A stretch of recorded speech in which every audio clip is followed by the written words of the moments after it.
The mare appeared in Sarah's barn 3 weeks before the bank would take everything, her massive silver body shielding 7 foals so thin their ribs cast shadows in the moonlight. Sarah had barely enough to feed her own daughter, but something in the horse's unwavering gaze told her this impossible burden was actually her salvation. Before we continue, don't forget to subscribe to the channel, like the video, and comment where in the world you're watching from. Let's go. The morning sun had barely touched the horizon when Sarah Mitchell opened her eyes to another day of uncertainty. The old farmhouse creaked around her, its wooden bones settling into the cold dawn, just as they had for the past 100 years. She lay still for a moment, listening to the familiar sounds of the farm waking up, trying to gather the strength she would need to face what was coming. In 3 weeks, the bank would take everything. 3 weeks to say goodbye to the land that had been in her family for 4 generations. 3 weeks until she and her daughter Emma would have to start over with nothing. Sarah pushed herself out of bed, her body aching from the endless work that never seemed to be enough. At 32, she felt twice that age. The weight of single motherhood and a failing farm had carved lines into her face that hadn't been there 2 years ago, before her husband died in the tractor accident that had started their downward spiral. She walked to the window and looked out over the fields that stretched toward the distant hills. The land was beautiful, even in its neglect. Patches of wild grass had overtaken what used to be neat rows of crops, and the fences sagged in places where she hadn't had time or money to repair them. The barn, once painted a cheerful red, had faded to a dull rust color, its roof missing shingles that she couldn't afford to replace. Emma was already awake, sitting at the kitchen table with her school book spread before her. At 8 years old, she had her father's dark hair and his quiet determination. She looked up when Sarah entered, and the worry in those young eyes broke her mother's heart all over again. Children shouldn't have to carry such burdens, shouldn't have to understand words like foreclosure and bankruptcy. Sarah forced a smile and kissed the top of her daughter's head, breathing in the sweet scent of her shampoo, one of the few small luxuries they still allowed themselves. The kitchen was sparse now. They had sold most of the furniture piece by piece over the past year, keeping only what they absolutely needed. The beautiful oak dining table that had hosted so many family gatherings was gone, replaced by a simple card table with folding chairs. The china cabinet that had held her grandmother's dishes stood empty in the corner, its shelves bare, the dishes sold at auction months ago. Every sacrifice, every sale had bought them a little more time, but time was running out. Sarah made breakfast with what little they had. 2 eggs from the 3 chickens they still owned, split between them. A piece of toast each. Emma ate without complaint, though Sarah knew she was still growing and needed more.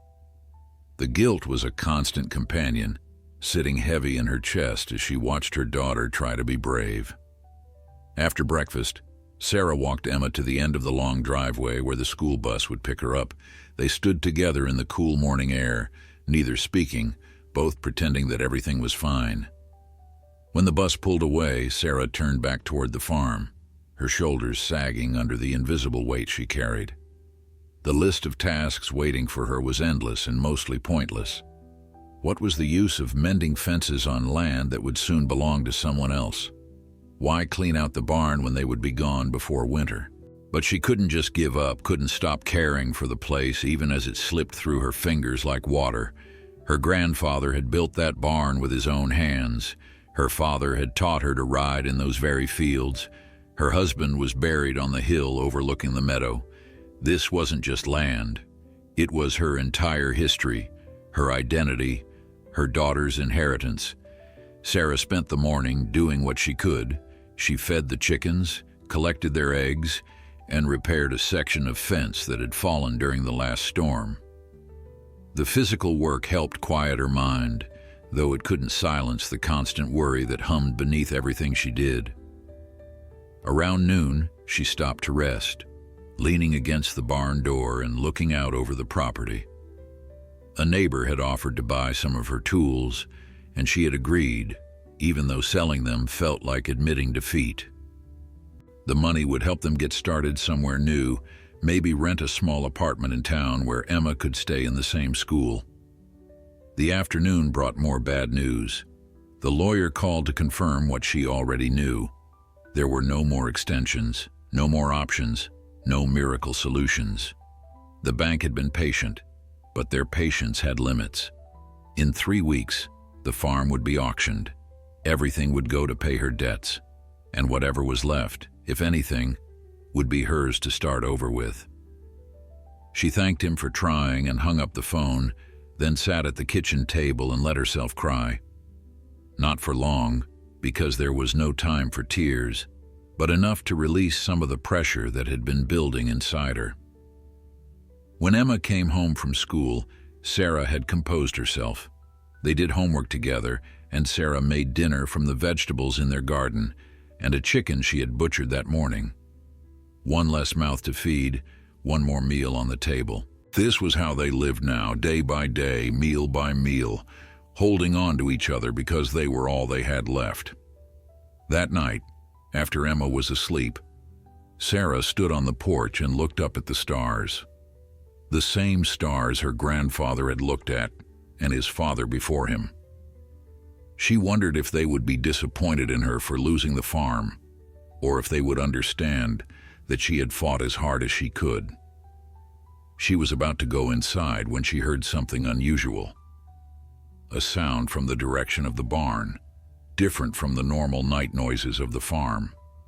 It was a soft nickering, the sound a horse makes, but she didn't own any horses.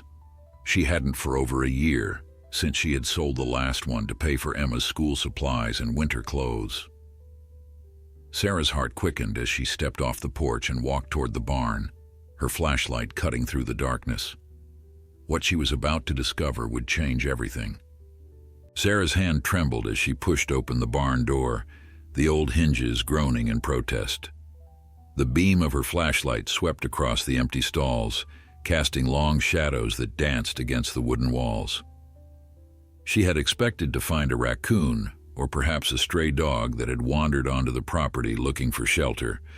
What she found instead made her stop dead in her tracks, her breath catching in her throat. Standing in the center of the barn was the most magnificent horse she had ever seen. The mare was enormous, easily 17 hands high, with a coat that gleamed like polished silver, even in the dim light. Her mane flowed like water down her powerful neck, and her eyes held an intelligence that seemed almost human. But it wasn't the mare alone that stunned Sarah into silence. Huddled around the great horse, pressed against her sides and legs like children seeking protection from their mother, were 7 foals. The little ones couldn't have been more than a few weeks old, some perhaps even younger. They were thin, their ribs visible beneath their dull coats, and they trembled despite the warmth of the summer night. Sarah could see their eyes reflecting the flashlight beam, wide and fearful, yet filled with a desperate hope that broke her heart. The mare stood perfectly still, watching Sarah with an unwavering gaze that seemed to be measuring her, judging whether she could be trusted with the precious cargo she had brought. Sarah lowered the flashlight, not wanting to frighten them further. She spoke softly, her voice barely above a whisper. "Easy now. I'm not going to hurt you." The mare's ears flicked forward at the sound of her voice, but she didn't move. Sarah took a slow step forward, then another, keeping her movements gentle and deliberate. As she drew closer, she could see that the foals were in worse condition than she had first thought. Their coats were matted with dirt and burrs, their tiny hooves cracked and overgrown.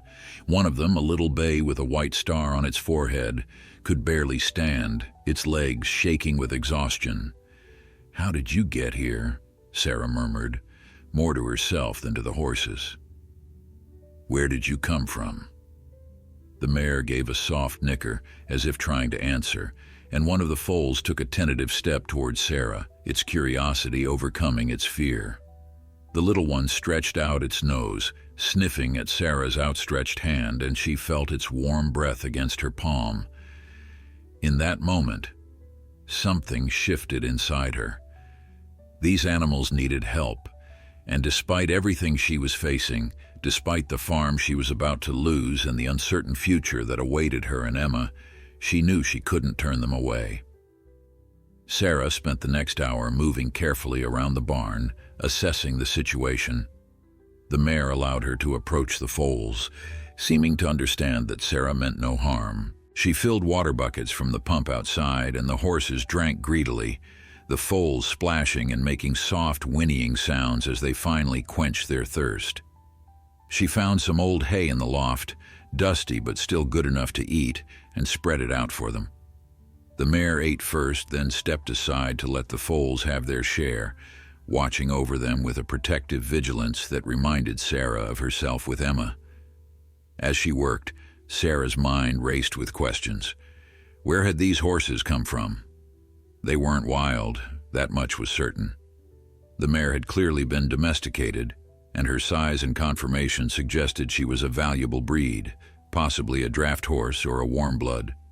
Someone had owned her once, had cared for her, but something had gone terribly wrong. The foals were a mystery too. They were too young to have traveled far on their own, yet they showed signs of severe neglect. Had the mare somehow rescued them, gathering these orphan babies and bringing them to safety? It seemed impossible, yet here they were, 7 tiny lives depending on a mare who wasn't their mother, and now depending on a woman who barely had enough to feed herself and her daughter. The practical part of Sarah's brain started calculating costs. Hay, grain, veterinary care, farrier services. The numbers added up quickly, becoming an insurmountable mountain of expenses she couldn't possibly afford. She should call animal control in the morning, let them deal with it. These horses needed professional care, resources she didn't have. But even as she thought it, she knew she wouldn't make that call. There was something about the way the mare had looked at her, something in those dark, knowing eyes that spoke of a shared understanding. They were both trying to protect the vulnerable ones in their care, both struggling against odds that seemed impossible to overcome. Sarah sat down on an old hay bale, suddenly exhausted. The mare walked over and stood beside her, close enough that Sarah could feel the warmth radiating from her massive body. One of the foals, the brave little bay with the white star, came and rested its head against Sarah's knee. The weight of it was comforting, real, a reminder that despite all her problems, there was still goodness in the world, still moments of connection that made the struggle worthwhile. She stroked the foal's soft nose, feeling the velvet texture beneath her fingers, and for the first time in months, she felt something other than despair.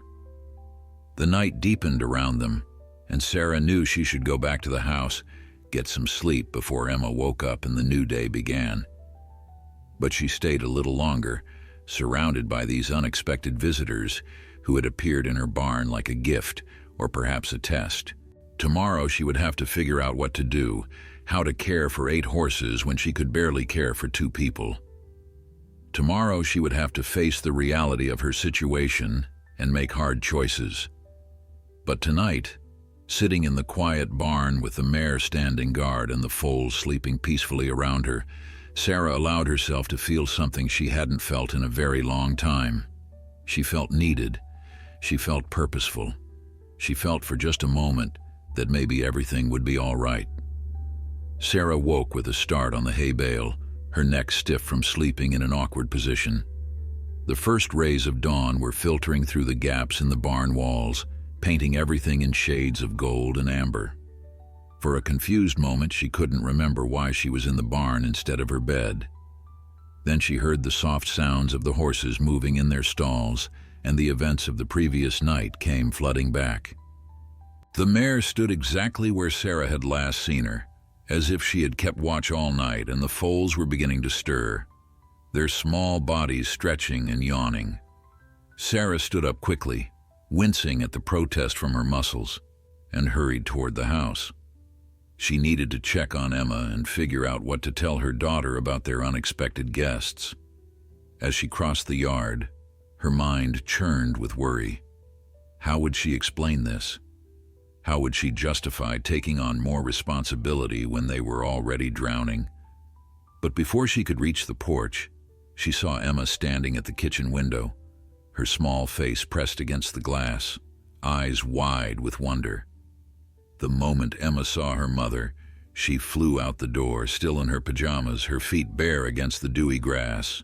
"Mom," she called out, her voice breathless with excitement. "Mom, there are horses in the barn. I saw them from my window." Sarah caught her daughter before she could run straight to the barn, kneeling down to meet her eyes. "I know, sweetheart, I found them last night. They showed up on their own." Emma's face lit up with a joy Sarah hadn't seen in months, and it made what she had to say next even harder. "But honey, we can't keep them. We don't have the money to take care of them."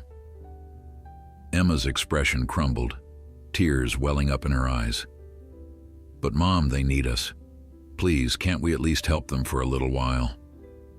Sarah felt her resolve weakening. She had always tried to teach Emma compassion, to care for those who couldn't care for themselves. How could she deny that lesson now, when it mattered most? She pulled her daughter close, holding her tight. "Let's go see them together," she said finally. "Then we'll figure out what to do." They walked to the barn hand in hand, Emma practically vibrating with anticipation.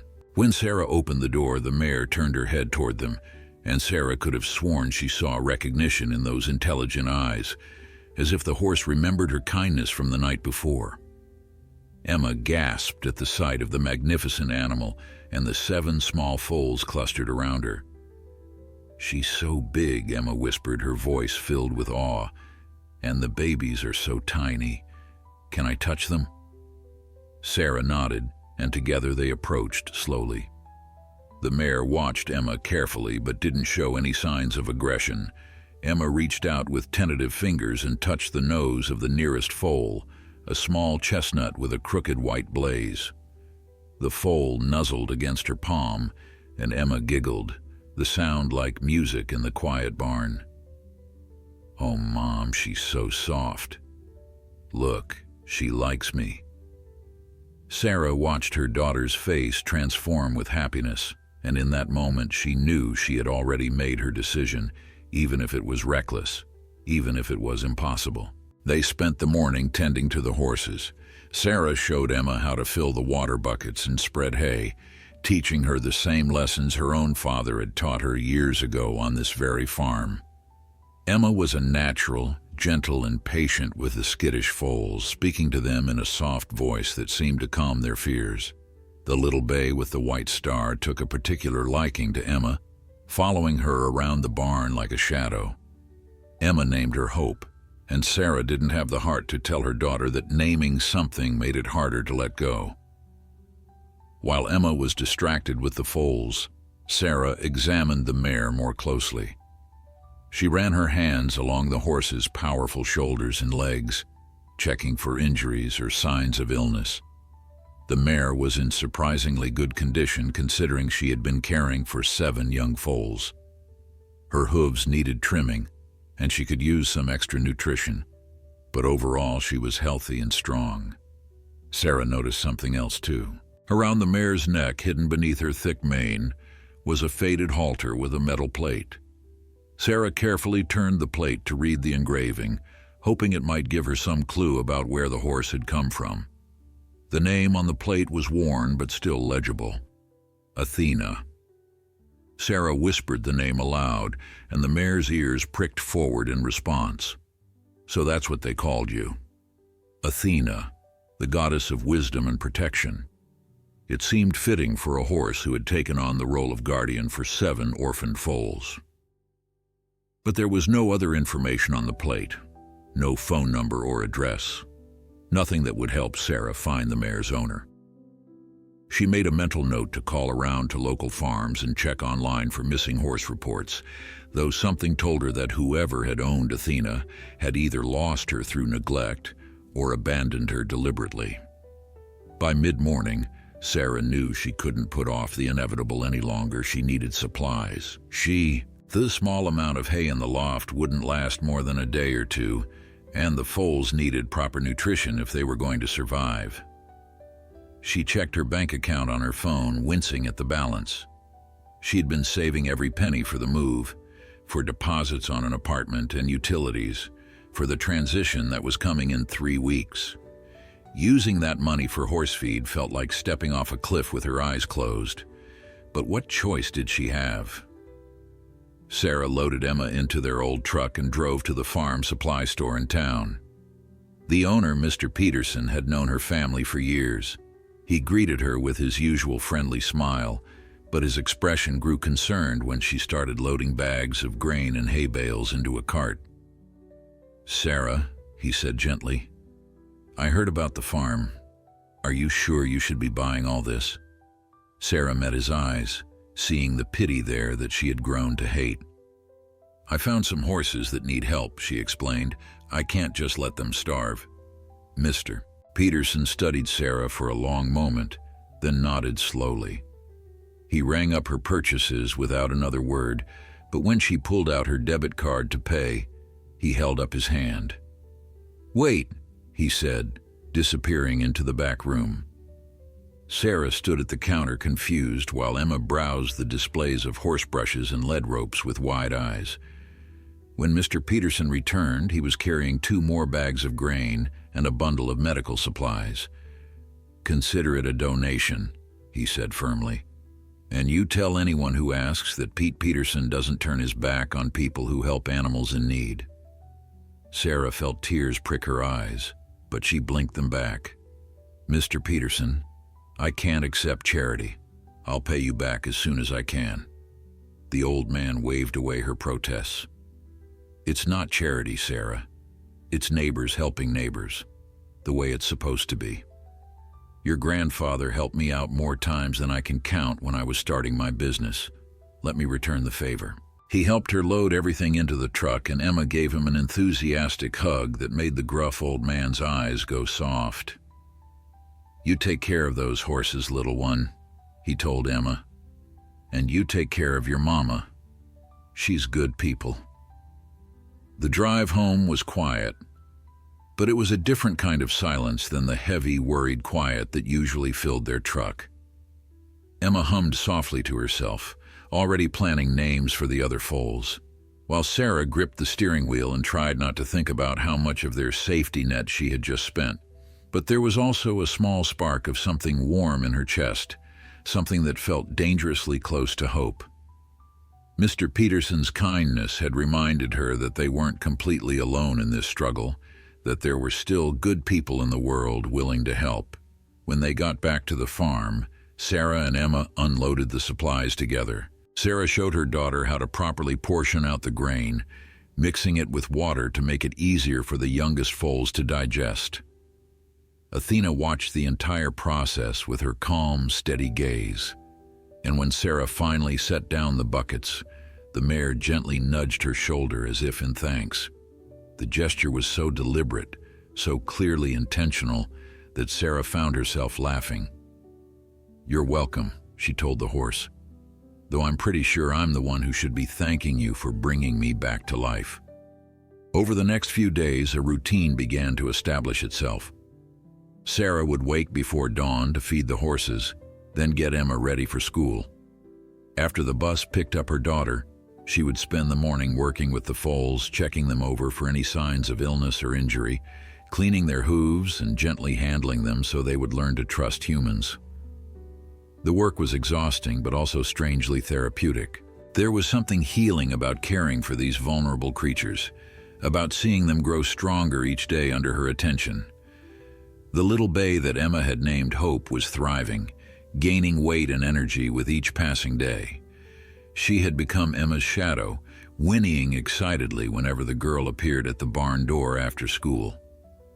2 of the other foals, a gray Emma called Storm and a black one named Midnight, were also doing well. But 3 of the smallest foals worried Sarah. They were weaker than the others, struggling to keep up when the group played in the small paddock Sarah had cleared for them. She called every veterinarian within 50 miles, but none of them could come out for less than $200, money she simply didn't have. It was Athena who showed Sarah what to do. The mare seemed to understand which foals needed extra care, and she would position herself to block the stronger ones from the food buckets until the weaker foals had eaten their fill. She would lie down in the paddock, creating a windbreak with her massive body to shelter the smallest ones from the cool evening breeze. Sarah found herself learning from the horse, following Athena's lead in ways that felt instinctive and right. She started feeding the weak foals separately, giving them extra time and attention, and slowly they began to improve. Word about the horses spread through the small community faster than Sarah had expected.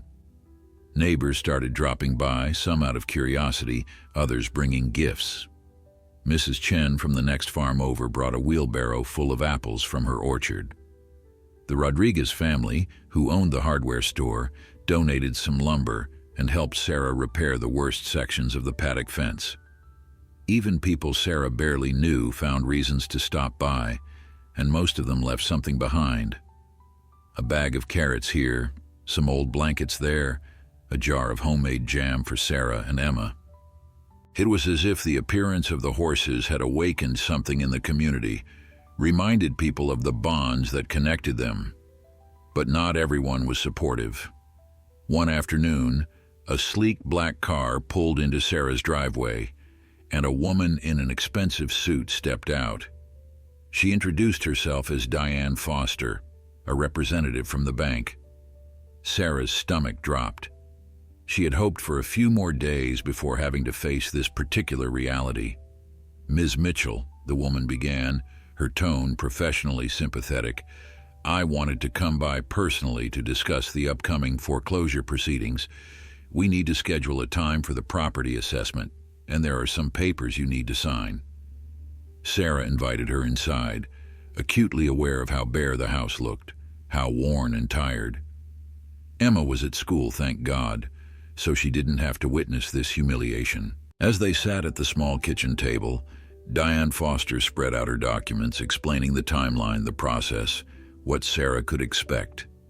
The words washed over Sarah like cold water, each one a reminder of her failure. She was about to lose everything her family had built, everything that mattered. Then Diane Foster looked out the window toward the barn, and her expression changed. "Are those horses yours?" she asked. Sarah followed her gaze and saw Athena standing in the paddock, the 7 foals playing around her in the afternoon sun. "They found me," Sarah said quietly. "I'm taking care of them." Diane Foster stood up and walked to the window, her professional demeanor softening as she watched the foals chase each other in circles while Athena stood sentinel over them. "That's quite a sight," she said, her voice losing some of its corporate edge. "How long have you had them?" "Just about a week," Sarah replied. "The mare showed up at my barn one night with all 7 foals. They were in bad shape, starving and neglected. I couldn't turn them away." The bank representative was quiet for a moment, still watching the horses. Then she turned back to Sarah with an expression that was harder to read. "You know, Ms. Mitchell, I'm supposed to discourage you from taking on any additional financial obligations right now. The last thing someone in your position should be doing is caring for 8 horses." Sarah felt her defenses rise, but before she could respond, Diane Foster held up her hand. "But," the woman continued, her voice softer now, "I grew up on a farm. I know what it's like to love animals, to feel responsible for them even when it doesn't make practical sense. What you're doing is admirable, even if it's not financially wise." Sarah didn't know what to say. She had expected judgment, perhaps even criticism, but not understanding. Diane Foster returned to her seat and gathered up her papers. "I'll be honest with you," she said. "The foreclosure is going to happen. I wish I could tell you otherwise, but the numbers are what they are. However," she paused, tapping her pen against the documents, "I can give you an extension on the final date. Instead of 3 weeks, I can push it to 6. It won't solve your problem, but it might give you more time to figure something out." "Why would you do that?" Sarah asked, suspicious of kindness that seemed too good to be true. "Because," Diane Foster said, standing and extending her hand. Sometimes we need to remember that we're human beings first and bank employees second, and because those horses out there deserve a fighting chance, just like you do. She left shortly after, and Sarah stood at the window for a long time, watching Athena and the foals, trying to process what had just happened. 6 more weeks. It wasn't salvation, but it was something. It was time. That evening, after Emma was asleep, Sarah sat at her computer and did something she had been avoiding. She created a social media post with pictures of the horses telling their story. She explained how Athena had appeared with the Orphan Foals, how they were recovering but still needed help. She didn't ask for money directly, but she included a link to a fundraising page that Mr. Peterson had helped her set up, insisting that pride was fine, but stupidity was another thing entirely. Sarah hit publish and then closed the laptop, not expecting much. In a world full of people asking for help, why would anyone care about one struggling farm and 8 homeless horses? She was wrong. By morning, the post had been shared 300 times. By noon, it had gone viral in their region, spreading across state lines as people connected with the story of the protective mare and the woman trying to save her farm. Donations started coming in, small amounts at first, $5 here, $10 there, but they added up quickly. By the end of the week, Sarah had raised enough money to cover feed for 2 months and pay for a veterinarian to come examine all the horses. Dr. Martinez arrived on a sunny Saturday morning, a kind-faced woman in her 50s who had driven from 2 towns over after seeing Sarah's post online. She examined each foal carefully, taking her time, speaking softly to calm their nerves. Athena stood nearby, watching the veterinarian's every move with protective intensity. When Dr. Martinez finally straightened up and turned to Sarah, her expression was serious. "The 3 smallest ones," she said, pointing to a dun-colored foal Emma had named Sunny, a paint called Patches, and a dark bay they called Shadow. "They're malnourished and have some parasites, but with proper care and medication they should make a full recovery." Dr. Martinez refused payment for the visit. Instead, she donated her time and left behind supplies with detailed instructions. Before she left, she stood with Sarah watching the foals play in the paddock. "You know," she said thoughtfully, "I've been a veterinarian for 30 years, and I've never seen anything quite like this. That mare," she gestured toward Athena, "she's special. The way she's caring for those foals, none of them her own blood, it's remarkable. It's like she chose them, chose you, for a reason." Sarah had been thinking the same thing but hadn't dared say it out loud. It did feel like fate, like some force beyond her understanding had brought these horses to her barn at the exact moment when she needed them most. They had given her purpose again, reminded her that she was capable of more than just surviving. Emma had changed too, becoming more confident and responsible, her sadness about losing the farm tempered by the joy of caring for the foals. As word continued to spread, more help arrived. A local news station contacted Sarah wanting to do a story about the miracle mare who saved the orphaned foals. Sarah was hesitant about the publicity, but Emma convinced her. "Mom," she said with the simple wisdom of childhood, "if people know about Athena and the babies, maybe they'll help us save the farm." The interview aired on a Tuesday evening, and Sarah watched nervously as her face appeared on screen, telling the story of that first night when she found Athena standing in her barn with 7 tiny lives depending on her. The response was overwhelming. The fundraising page crashed from too much traffic. Sarah's phone rang constantly with people wanting to help, offering donations of hay, grain, equipment, even their time. A contractor called and said his crew would repair her barn roof for free.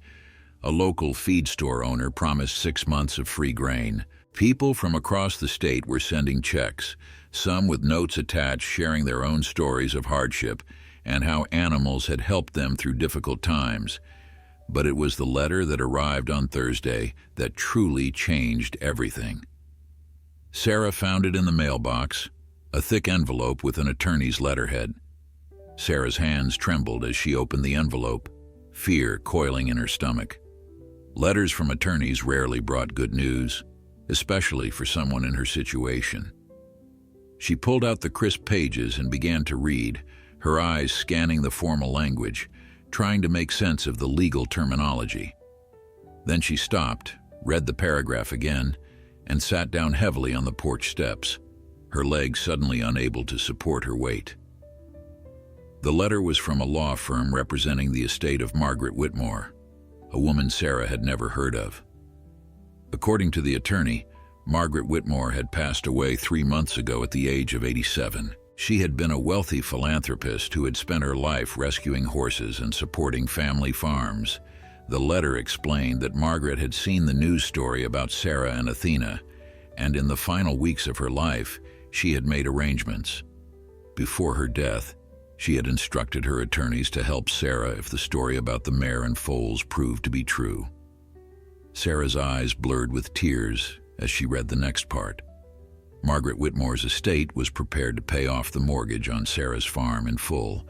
The only conditions were that Sarah had to continue caring for Athena and the foals, and that she had to use the property to help other animals in need whenever possible. The farm would be saved. Everything her family had built, everything she had been fighting so desperately to hold on to, would remain theirs. Sarah read the letter 3 more times, each time convinced she must be misunderstanding something, that such miracles didn't happen to people like her. But it was real. The attorney's phone number was at the bottom of the page, along with instructions to call at her earliest convenience to begin the legal process. Sarah sat on those porch steps and cried, great heaving sobs of relief and gratitude and disbelief. She cried for all the fear she had been carrying, for all the nights she had lain awake wondering how she would tell Emma they had to leave, for all the moments she had felt like a failure. And she cried for Margaret Whitmore, a woman she would never meet but who had reached across the divide between life and death to save her. When Emma came home from school that day, she found her mother sitting in the barn with Athena, her arms wrapped around the mare's neck. "Mom!" Emma called out, dropping her backpack and running toward them. "What's wrong? Are you okay?" Sarah looked up at her daughter, her face streaked with tears but smiling wider than she had in years. "We're going to be okay, baby," she said, her voice breaking. "We get to keep the farm. We get to stay home." Emma's face transformed with joy and confusion. "How?" she asked, the word barely a whisper. Sarah explained about the letter, about Margaret Whitmore, about the miracle that had been set in motion the night Athena appeared at their barn door. Emma listened with wide eyes, then threw herself into her mother's arms, both of them laughing and crying at the same time. Athena stood calmly through it all, as if she had known all along how the story would end, as if this had been her plan from the beginning. The next few weeks passed in a blur of legal proceedings and paperwork, but this time the stress was sweet instead of suffocating.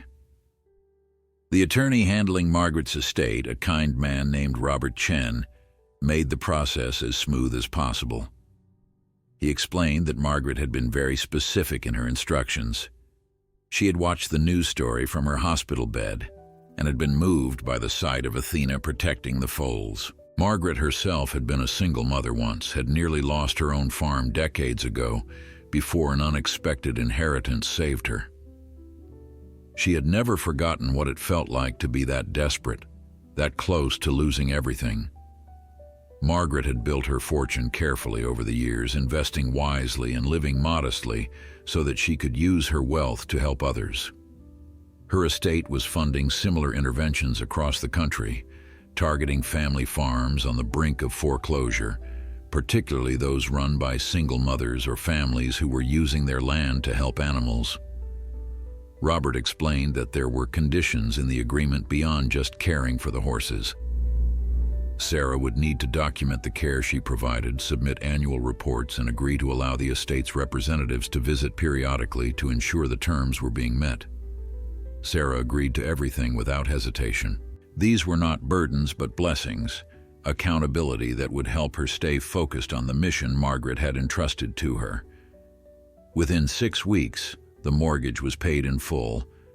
The bank sent Diane Foster to deliver the news officially, and the woman who had once come to discuss foreclosure now came bearing champagne and tears of joy. "I never get to deliver good news," Diane said, hugging Sarah tightly. "Thank you for letting me be part of this story." With the crushing weight of debt lifted, Sarah could finally breathe. She used some of the remaining fundraiser money to make long overdue repairs to the farm. The barn got its new roof, the fences were properly mended, and she even managed to fix the tractor that had been sitting broken since her husband's accident. Volunteers from the community showed up every weekend to help, turning the work into celebrations that brought people together.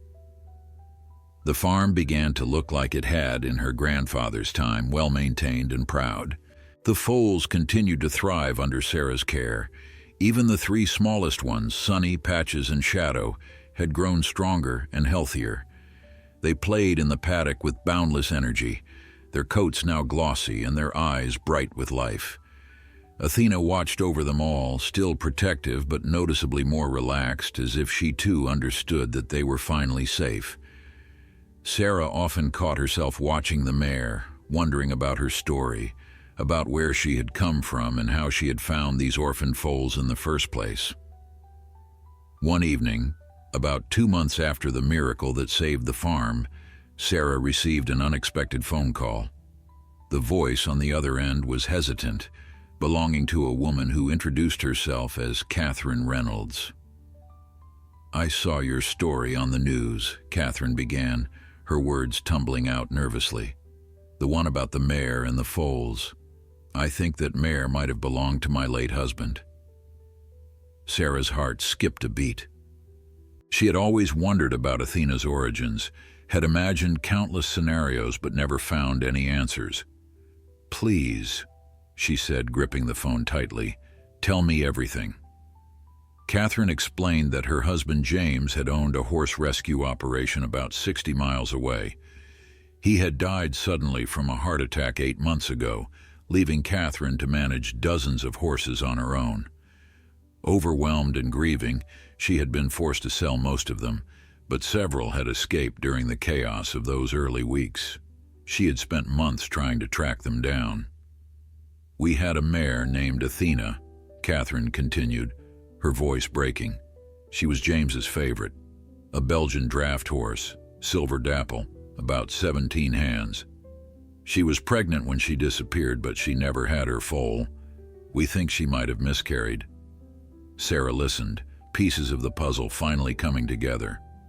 That would explain so much, she thought.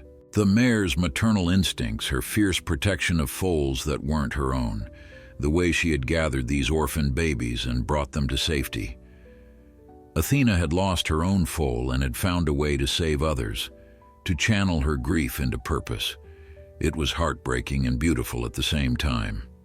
Catherine continued her story. After James died, several foals were born on the property from mares that were already pregnant. Some of them died because Catherine didn't have the experience or help to care for them properly. Others were rejected by their mothers, stressed from all the changes happening around them. Catherine had been trying her best, but she was drowning in responsibility she hadn't been prepared for. When Athena disappeared, 7 of the youngest foals had vanished too. Catherine had assumed predators had gotten them, had spent weeks blaming herself for their deaths. "Now I know they didn't die," Catherine said, her voice thick with emotion. "Athena saved them. She must have led them away, protected them, and somehow brought them to you." Sarah felt tears sliding down her cheeks as she stood at her kitchen window, watching Athena graze peacefully in the moonlight with the foals scattered around her like fallen stars. "She saved us too," Sarah whispered. "Catherine, I don't think you understand. This farm was about to be foreclosed. We were losing everything. The night Athena showed up was one of the darkest nights of my life. She gave me a reason to keep fighting." The 2 women talked for over an hour, sharing their stories of loss and survival. Catherine explained that she had finally managed to stabilize the rescue operation, had found good homes for most of the remaining horses, and had downsized to a manageable number. She didn't want to disrupt what Athena had found with Sarah, didn't want to take the mare away from the foals she had chosen to protect. But she did ask if she could visit, could see for herself that her husband's beloved horse was safe and happy. Sarah agreed immediately, inviting Catherine to come the following weekend. When Catherine arrived, she stepped out of her car and immediately started crying at the sight of Athena. The mare's head shot up at the sound of Catherine's voice, and she walked toward the fence, nickering softly. Catherine climbed over the fence rails, not caring about her nice clothes, and wrapped her arms around Athena's neck. "I thought I'd lost you," she sobbed into the mare's mane. "I thought you were gone forever." Sarah stood back, giving them space for their reunion, watching as Athena gently nuzzled Catherine, remembering the woman who had cared for her. Emma came running from the barn, curious about their visitor. When she learned that Catherine had known Athena before, she peppered the woman with questions. What was she like? Did she always protect other horses? Was she always this smart? Catherine laughed through her tears and told stories about Athena's time at the rescue. She had always been special, Catherine explained. James used to say she had an old soul, that she understood things other horses didn't. She would comfort nervous horses, stand guard over the sick ones, even broke up fights between aggressive stallions. We called her the barn mother. As the day went on, Catherine met each of the foals, learning their names and personalities. She was amazed at how healthy they looked, how much they had grown under Sarah's care. "These babies wouldn't have survived without Athena," Catherine said, stroking Hope's soft nose. "And Athena wouldn't have survived her grief without them. They saved each other." Sarah understood exactly what she meant. Saving something else was sometimes the only way to save yourself. Before Catherine left that evening, she and Sarah made an agreement. Athena would stay with Sarah permanently along with the 7 foals. Catherine signed over all ownership rights, wanting Athena to remain where she had chosen to be, where she had found her purpose. In exchange, Sarah promised to stay in touch, to send updates and photos, to let Catherine visit whenever she wanted. They also agreed to work together in the future, potentially partnering to help other horses in need. As Catherine's car disappeared down the driveway, Sarah turned to Athena, who stood watching from the paddock with her usual calm wisdom. "You brought us together, didn't you?" Sarah said softly. "You knew exactly what you were doing." The mare simply blinked her large, dark eyes, and Sarah could have sworn she saw understanding there, an acknowledgement of the invisible threads that had woven all their lives together. That night, Sarah updated the farm's social media page with news of Catherine's visit and Athena's history. The response was overwhelming. People were moved by the fuller picture of the story, by the knowledge that Athena had been grieving her own lost foal while saving 7 others. Comments flooded in from people sharing their own experiences of finding purpose through helping others, of healing their grief by caring for someone else's pain. The story had grown beyond Sarah's small farm, becoming a symbol of hope and resilience that touched hearts across the country. The seasons changed, and with them, the farm transformed in ways Sarah had never imagined possible. What had once been a place of quiet desperation became a beacon of hope for the community. The foals grew stronger with each passing week, their personalities emerging as distinctly as their markings. Hope, the little bay with the white star, had become Emma's constant companion, following the girl everywhere like a devoted puppy. Storm, the gray, was bold and curious, always the first to investigate anything new. Midnight was gentle and thoughtful, often standing close to Athena as if studying how to be as wise and calm as the great Mare. The 3 who had been weakest, Sunny, Patches, and Shadow, had made the most remarkable transformations. Sunny, The dun-colored foal who had barely been able to stand when Athena first brought them to the barn now raced across the paddock with boundless energy. Patches, the little paint, had developed a mischievous streak, stealing brushes from the grooming kit and playing keep-away with anyone who tried to retrieve them. Shadow, the dark bay, remained quieter than the others, but showed a remarkable intelligence. Learning to open gate latches and doors with alarming ease, Sarah documented everything, keeping detailed records as required by Margaret Whitmore's estate. But the documentation had become more than just an obligation. It was a journal of miracles, a testament to what love and dedication could accomplish. She took photos and videos, wrote detailed notes about each horse's progress, and compiled monthly reports that she sent to Robert Chen. The attorney always responded with warm messages of encouragement, telling her that Margaret would have been proud. With the farm secure, Sarah began to think about how to honor the promise she had made. The agreement with Margaret's estate required her to help other animals in need, and Sarah took that responsibility seriously. She started small, taking in a neglected pony from a neighbor who could no longer care for it. Then came a donkey with a broken leg that a local farmer was going to put down. Sarah convinced him to give her a chance to save it, and with Dr. Martinez's help, the donkey made a full recovery. Word spread quickly that the Mitchell farm had become a sanctuary. People started calling, asking if Sarah could take in animals they could no longer keep. A woman going through a divorce needed a home for her 2 goats. A family moving to the city wanted to rehome their 3 chickens and a rooster. An elderly man's beloved horse needed a place to retire peacefully. Sarah said yes to all of them, each addition bringing new challenges, but also new joy. The farm that had felt so empty and lonely in those dark days before Athena arrived was now teeming with life. Emma thrived in this environment. Her teachers commented on how much more confident and focused she had become. She started a club at school called Future Farmers, where she taught other kids about animal care and agriculture. On weekends, she would bring her friends to the farm, showing them how to brush the horses, collect eggs from the chickens, and bottle feed the baby goats that had been born in the spring. Sarah watched her daughter bloom, seeing glimpses of the woman she would become, strong and compassionate and unafraid of hard work. The community continued to support them in countless ways. Mr. Peterson from the farm supply store became a regular visitor, always showing up with donations of feed or equipment. Mrs. Chen brought vegetables from her garden and stayed to help with evening chores. The Rodriguez family organized a fundraising event at their hardware store, raising money for a new barn that could house more animals.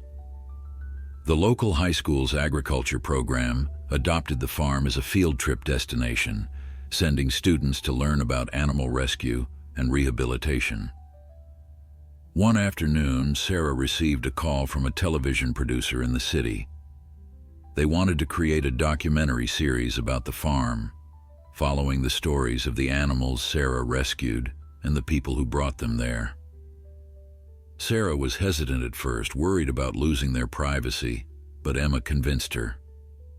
"Mom," she said with that earnest expression that made Sarah's heart melt, "think about how many more animals we could help if people knew what we were doing. Think about how many other people might be inspired to start their own rescues." Sarah agreed, and the film crew arrived the following month. They spent weeks at the farm, capturing the daily rhythms of life there. They filmed Emma with Hope, now a yearling who had grown tall and graceful.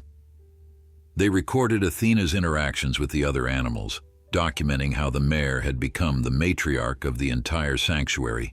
Keeping peace between different species and comforting newcomers, they interviewed Sarah, Catherine, Dr. Martinez, and dozens of community members, weaving together a story that was bigger than any single person or animal.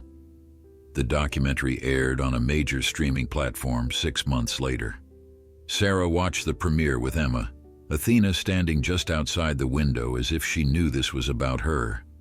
Seeing their story told with such care and artistry was surreal. The filmmakers had captured not just the facts, but the emotion, the love that permeated every aspect of what they were doing. They had shown the hard moments too, the animals they couldn't save, the financial struggles that still sometimes kept Sarah awake at night, the physical exhaustion that came with running a sanctuary. The impact was immediate and overwhelming. Donations poured in from across the country and even internationally. People sent money, supplies, and offers to volunteer. Other rescue organizations reached out, wanting to partner or share resources. Sarah's email inbox overflowed with messages from people sharing their own rescue stories or asking for advice on starting sanctuaries. The little farm in their small town had become part of a much larger movement, a symbol of what was possible when people chose compassion over convenience. Through it all, Athena remained the heart of everything. She was the first horse Sarah visited every morning and the last one she checked on every night. The mare had become more than just a rescue, more than just a beautiful animal with an extraordinary story. She was a reminder of why they did this work, why it mattered. Every time Sarah felt overwhelmed or exhausted, she would go stand with Athena, rest her head against that warm neck, and find the strength to continue. 2 years after Athena first appeared at the barn door, Sarah stood in the same spot where she had once contemplated losing everything, but now she looked out over a thriving sanctuary that housed 37 animals. The transformation was so complete that sometimes she had to remind herself it was real, that this wasn't a dream she would wake up from. The farm had become known throughout the region as a place of second chances, where animals nobody else wanted could find safety and love. But success brought new challenges. The larger the sanctuary grew, the more complex the operations became. Sarah now employed 3 part-time workers, managed relationships with multiple veterinarians and suppliers, and spent hours each week on administrative tasks that had nothing to do with actually caring for animals. There were liability insurance policies to maintain, volunteer schedules to coordinate, and endless paperwork for the nonprofit status they had established. Sometimes Sarah missed the simplicity of those early days when it was just her, Emma, Athena, and 7 foals. The pressure increased when Sarah received a letter from the county. New zoning regulations were being proposed that would require agricultural operations of their size to meet stricter standards. The changes would necessitate expensive upgrades to their facilities, improvements that would cost tens of thousands of dollars they didn't have. Sarah read the letter 3 times, each time feeling the old familiar fear creeping back into her chest. They had overcome so much, but this new obstacle felt insurmountable. She called an emergency meeting with her board of advisors, a group of supporters who had formed to help guide the sanctuary's growth. Mr. Peterson was there, along with Dr. Martinez, Catherine Reynolds, who had become a close friend and partner, and several other community members who had been instrumental in their success. They sat around Sarah's kitchen table, the same table where she had once signed foreclosure papers, now covered with spreadsheets and building permits. The numbers were daunting. To meet the new requirements, they would need to build a proper veterinary facility, upgrade their waste management systems, and improve their water infrastructure. The total cost was estimated at $75,000. Even with the fundraising they had done, even with all the community support, it seemed impossible. "We could try another fundraising campaign," suggested Mrs. Chen, but her voice lacked conviction. Everyone knew they had already asked so much from their supporters. That night, Sarah couldn't sleep. She walked out to the barn, seeking the comfort she always found there. Athena was awake, as if she had been waiting. The mare's 7 foals, now 2 years old and nearly full-grown, stood nearby. They were no longer the fragile babies that had arrived that miraculous night, but strong young horses ready to begin their own journeys. Several of them had already been adopted by carefully vetted families who understood their special history. Hope remained with them, too bonded to Emma to ever leave, but the others would eventually need to find their own homes. Sarah sat on a hay bale, and Athena walked over, resting her massive head against Sarah's shoulder. "You started all this," Sarah whispered to the mare. You brought them to me, brought hope when I had none left. What do I do now? How do I save this place again?" Athena's warm breath on her neck was comforting, but it didn't provide answers. Sarah knew this was her burden to carry, her problem to solve. The solution came from an unexpected source. Emma, now 10 years old and wise beyond her years, had been thinking about the problem in her own way. The next morning at breakfast, she presented her mother with a carefully written proposal. "Mom," she said, her voice serious, "I think I know how we can raise the money. We should have a big event, a celebration of everything Athena started. We can invite everyone who has been part of our story, charge admission, have auctions and activities. But more than that, we can show people what we've built and why it matters." Sarah looked at her daughter's detailed plans, complete with hand-drawn diagrams and lists of people to contact. Emma had thought of everything from parking arrangements to food vendors to a schedule of demonstrations and tours. It was ambitious, perhaps too ambitious for a 10-year-old to pull off, but Sarah felt a spark of hope igniting in her chest. The board loved the idea when Sarah presented it. They began planning immediately, setting a date 3 months away, giving them time to organize properly. The event was called Hope's Journey, named after Emma's beloved horse and the journey they had all been on together. Word spread quickly through social media and local news coverage. People who had followed their story from the beginning expressed excitement about finally visiting the farm. The documentary filmmakers asked permission to come film the event. Companies donated prizes for the auctions. Local restaurants volunteered to provide food. The entire community mobilized to make it happen. As the event approached, Sarah felt the same mixture of fear and anticipation she had experienced so many times before. They had set an ambitious fundraising goal, and falling short would mean having to make impossible decisions about the sanctuary's future. But she had learned over the past 2 years to trust in the power of community, to believe that when people came together for something good, miracles could happen. The week before Hope's Journey, Sarah received a phone call that made her sit down abruptly. It was Robert Chen, the attorney managing Margaret Whitmore's estate. He had news. Margaret's estate had been following the sanctuary's progress closely, reading every report Sarah submitted, watching the documentary and tracking their impact. The estate's board had voted unanimously to provide a special grant to help with the infrastructure upgrades. They would cover half the cost if the sanctuary could raise the other half through the event. Sarah's eyes filled with tears as Robert explained that this was exactly the kind of sustainable support Margaret had envisioned. The estate didn't want to simply give money away. They wanted to invest in operations that demonstrated community engagement and long-term viability. The Mitchell Farm Sanctuary had proven both. Sarah thanked Robert, her voice breaking with emotion, then immediately called her board to share the news. They were halfway there before the event even began. The impossible was becoming possible once again.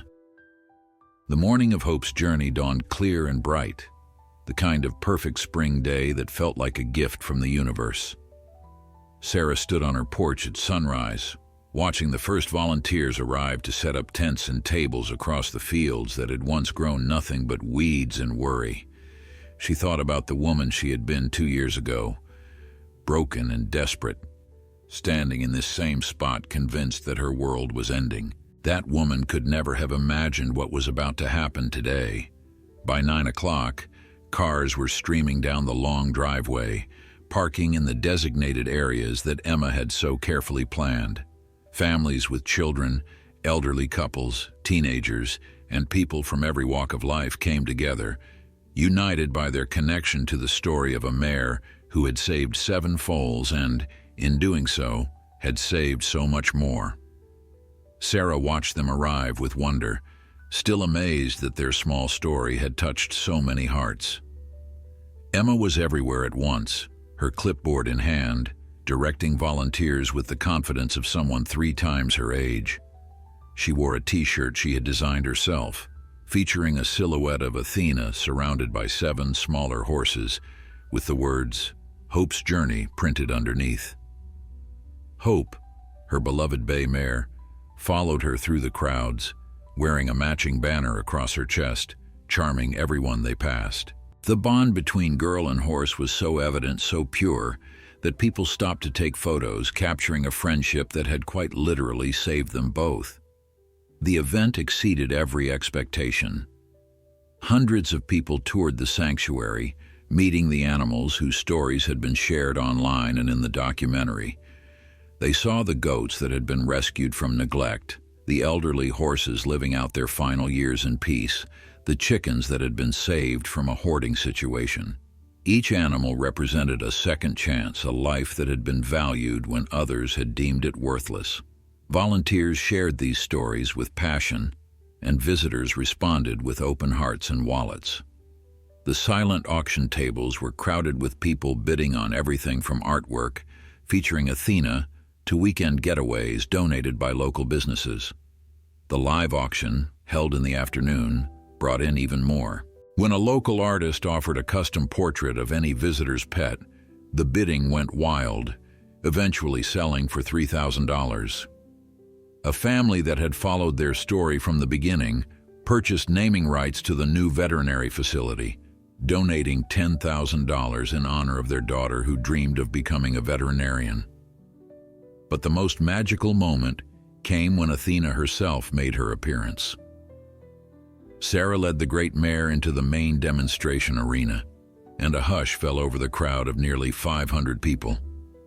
Emma followed with Hope, and one by one, the other 5 foals who still lived at the sanctuary joined them. They stood together in the center of the arena, this family that biology hadn't created but love had forged, and Sarah told their story. She spoke about the night Athena arrived, about the desperation she had felt and the miracle that had unfolded. She talked about Catherine and James Reynolds, about Margaret Whitmore, whose generosity had made everything possible, about every person in the community who had given time, resources, or encouragement. She explained that the sanctuary existed because people chose to care, chose to believe that every life had value, chose to act when it would have been easier to look away. As Sarah spoke, she looked out over the crowd and saw tears on many faces. She saw Mr. Peterson standing with his grandchildren, teaching them the same lessons about compassion he had shown her. She saw Dr. Martinez with her veterinary students, using the sanctuary as a living classroom. She saw Diane Foster, the bank representative who had become a friend and supporter. She saw Catherine Reynolds, who had found healing in watching Athena thrive. She saw the faces of donors who had given $5 and those who had given $5,000, all equal in their importance to this moment. When she finished speaking, the crowd erupted in applause. Then Emma stepped forward with a large thermometer poster board showing their fundraising goal. With a red marker, she colored in the final section, announcing that they had not only reached their goal, but exceeded it. They had raised $42,000 in a single day, enough to match the estate's grant and complete all the required upgrades with money left over for operations. The cheer that went up could probably be heard in the next county. As the sun began to set and families started heading home, Sarah found a quiet moment alone with Athena. The mare stood in her paddock, watching the last visitors leave with that calm, knowing expression she always wore. Sarah wrapped her arms around Athena's neck, breathing in the familiar scent of horse and hay and home. "You knew, didn't you?" she whispered. "That night you came here, you knew exactly what you were doing. You knew we needed each other." Athena turned her head and gently nuzzled Sarah's shoulder, and in that simple gesture was all the answer Sarah needed. Some things couldn't be explained by logic or reason. Some bonds transcended understanding. Some miracles were meant to be accepted with gratitude rather than questioned with doubt. Emma found them there as the stars began to appear in the darkening sky. She slipped her hand into her mother's, and Hope pressed her nose against Emma's other hand.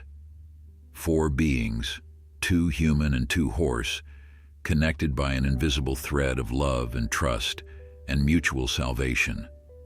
This is what family looks like, Sarah thought.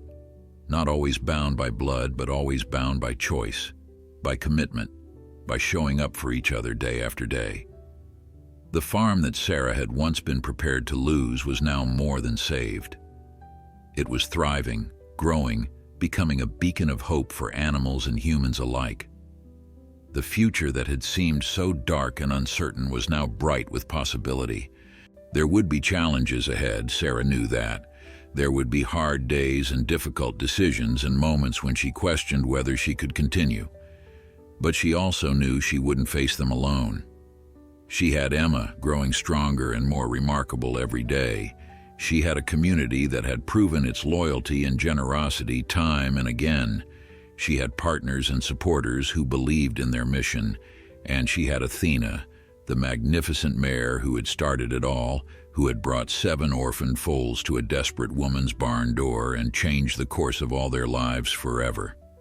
As they stood together under the emerging stars, Sarah felt a peace she had never known before. This was home. This was family. This was exactly where they were meant to be.